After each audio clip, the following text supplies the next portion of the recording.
नमस्कार दोस्तों, YouTube channel साहित्य अध्ययन पर आपका स्वागत है। और आज हम पढ़ने वाले हैं अपनी इंग्लिश की बुक से बीए, बीएससी, बीकॉम की जो थर्ड ईयर की जो बुक है इंग्लिश लैंग्वेज फाउंडेशन कोर्स से, उससे आज हम चैप्टर 1 पढ़ने वाले। चैप्टर 1 है stopping by the woods on a snowy evening, Robert Frost के द्वारा लिखी हुई है। और इससे सबसे पहले हम ए नंबर पे तो मल्टीपल चॉइसेस है हमारी, हम बी नंबर के क्वेश्चंस देखेंगे। तो बी नंबर पे हमारे answer the following questions in one sentences each, हमें एक वाक्य में इनका उत्तर देना है, वन सेंटेंस में हमें आंसर देना है। ठीक है, वन सेंटेंस से बड़ा भी हो सकता है, लेकिन हमें इसका आंसर देखिए, अगर जैसे आपको ये आंसर मांगा जाएगा 1 मार्क्स में, तो आप इसको ज़्यादा बड़ा नहीं कर पाएंगे, है ना। तो चलिए हम इसके आंसर देखते हैं, क्योंकि इसके आंसर तो एग्जैक्ट ही लिखे जाएंगे जो इसमें लिखे गए हैं। चलिए, तो सबसे पहला क्वेश्चन है, in which year was this poem first published. In यानी में, विच यानी किस, ईयर यानी साल, किस साल में, was this poem first published, was this poem यानी वॉज यानी थी, दिस यानी यह, पोएम यानी कविता, फर्स्ट यानी पहली बार, पब्लिश्ड यानी प्रकाशित। तो इसका पूरा मतलब क्या निकलता है, इन विच ईयर किस साल में, वॉज दिस पोएम यह कविता, फर्स्ट पब्लिश्ड पहली बार प्रकाशित की गई। तो यह कविता पहली बार किस सन में प्रकाशित की गई। देखिए, वर्ड टू वर्ड आप मीनिंग देख सकते हैं। इनका मतलब होता है मे, विच का मतलब होता है किस, ईयर का मतलब होता है साल, किस साल में, वॉज यानी थी, दिस यानी यह, पोएम यानी कविता, फर्स्ट यानी पहली बार, पब्लिश्ड यानी प्रकाशित की गई। तो पूरी पूरी लाइन का क्या मीनिंग निकल रहा है, पूरे क्वेश्चन का, किस साल में यह कविता पहली बार प्रकाशित की गई। उत्तर लिखा है, देखिए, this poem was first published, यह पोएम यह कविता, वॉज यानी थी, फर्स्ट यानी पहली बार, पब्लिश्ड यानी प्रकाशित की गई, इन यानी में, द ईयर किस साल में, 1923। तो the poem was first published in the year 1923, यह कविता पहली बार सन 1923 में प्रकाशित की गई।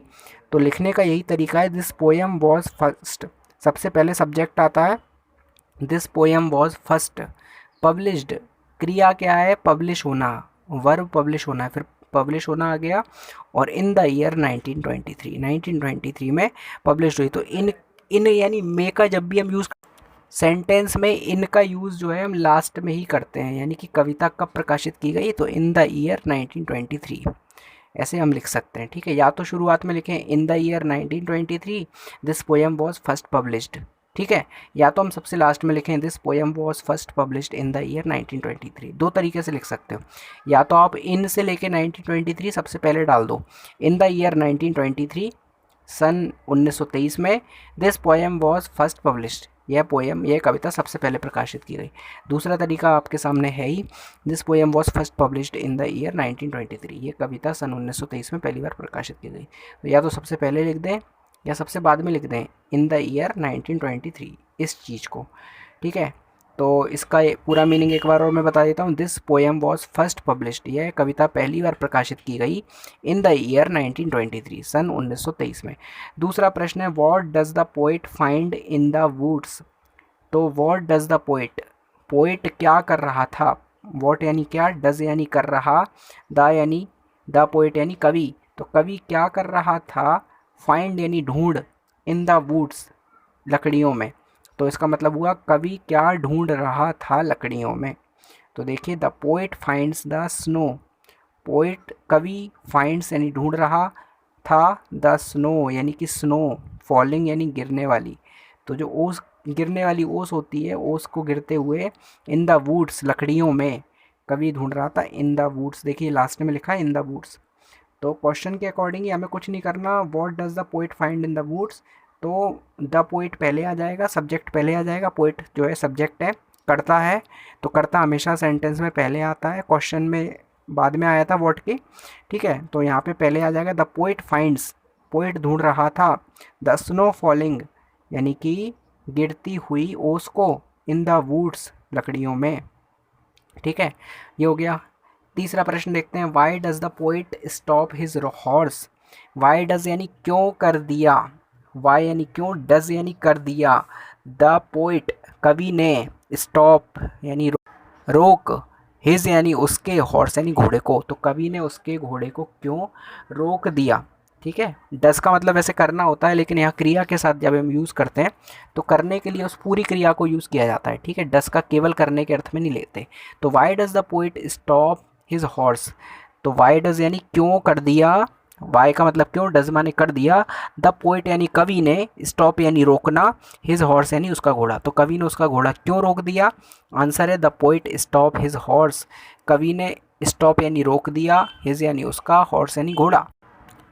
इन द वुड्स यानी लकड़ियों में, to enjoy a snow evening, snowy evening, to यानी के लिए, एन्जॉय यानी एन्जॉय करने, ए स्नोई इवनिंग एक, एक स्नोवी इवनिंग यानी कि एक ओस भरी शाम को, एन्जॉय यानी कि मज़े करने के लिए या फिर उसका आनंद लेने के लिए कवि ने क्या किया, घोड़े को लकड़ियों पर ही रोक दिया। The poet stops his horse, the poet stops his horse यानी कि पोइट ने अपना घोड़ा रोक दिया इन द वुड्स लकड़ियों में, to enjoy a snowy evening, snowy evening को एंजॉय करने के लिए। आगे बढ़ते हैं।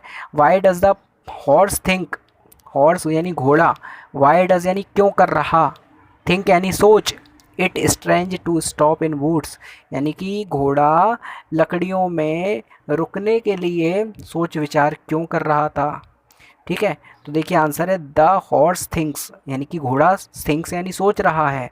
घोड़ा क्या सोच रहा है, it queer the stopping of the rider at unsuitable place amidst snowy night यानी कि इट क्वीर द स्टॉपिंग यानी रोकना कठिन है, मुश्किल है, ऑफ द राइडर यानी कि घुड़सवार को, घुड़सवार का, ऑफ द यानी का, राइडर यानी घुड़सवार, एट एन अनसुटेबल प्लेस यानी कि एक गलत स्थान पर, अनसुटेबल स्थान पर, प्लेस यानी स्थान, amidst, amidst the snowy night यानी कि इस स्नोवी नाइट में, इस ओस भरी रात में।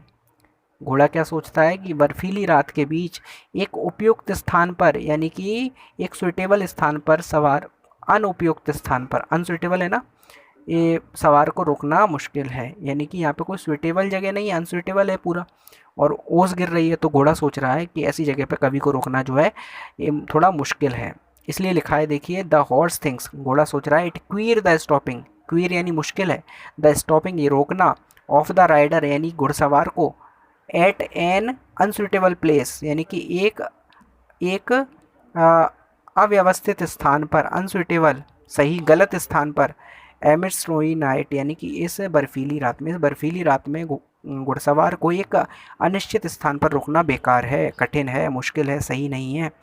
ये चौथे प्रश्न का मीनिंग, चौथे आंसर का मीनिंग हो गया।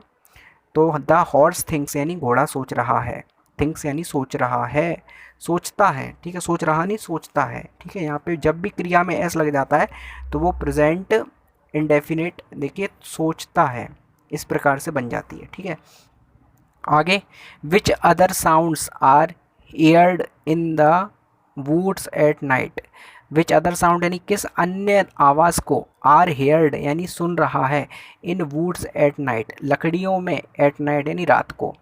तो आंसर है other than the sounds of the horse's bell यानी कि घोड़े की आवाज़ के अलावा, अदर देन यानी अलावा, अदर देन का मतलब होता है अलावा, अदर देन यानी अलावा, the sound of the horse's bell घोड़े के घंटियों की आवाज़, the sound of the horse's bell यानी घोड़े के घंटियों की आवाज़, अदर देन यानी के अलावा, तो घोड़े के घंटियों की आवाज़ के अलावा, द पोइट हियर्स कवि सुन रहा है, the sound of the movements, movements के साउंड को, किसके मूवमेंट्स के साउंड को, ऑफ द विंड यानी हवा के, and the sound produced by soft fallen snowflakes और सॉफ्ट गिरने वाली, हल्की हल्की गिरने वाली ओस की बूंदों के आवाज़ को, और किस आवाज़ को, sound of the movements of the wind और हवा के बहने की आवाज़ को कभी सुन रहा है। देखिए लिखा है other than the sounds of the horse's bell यानी घोड़े की घंटियों की आवाज़ के अलावा, द पोइट हियर्स कवि सुन रहा है, the sound of the movements of the wind हवा के चलने की आवाज़ को, मूवमेंट यानी चलना, and the sound produced by soft fallen snowflakes यानी और जो साउंड, जो ध्वनि प्रोड्यूस यानी निकल रही है, बन रही है, सॉफ्ट फॉलन स्नोफ्लैक्स यानी कि ओस की बूंदों से। तो इस प्रकार जो है कवि सुन रहा है। अगला प्रश्न है who has to keep promises, यानी किसको अपना वादा निभाना पड़ रहा है, पड़ा। ठीक है, तो the poet has to keep the promises, कवि को अपना वादा निभाना पड़ा। इस प्रकार से ये 6 प्रश्नों के उत्तर पूरे हो जाते हैं। इसके बाद हम नेक्स्ट वीडियो में answer the following questions in about 100 words each, बड़े जो आंसर्स हैं उनको देखेंगे। इस प्रकार आप इनको बार बार देखें तो आपके समझ आ जाएंगे और आपको याद भी हो जाएंगे। थैंक यू सो मच, बहुत बहुत धन्यवाद।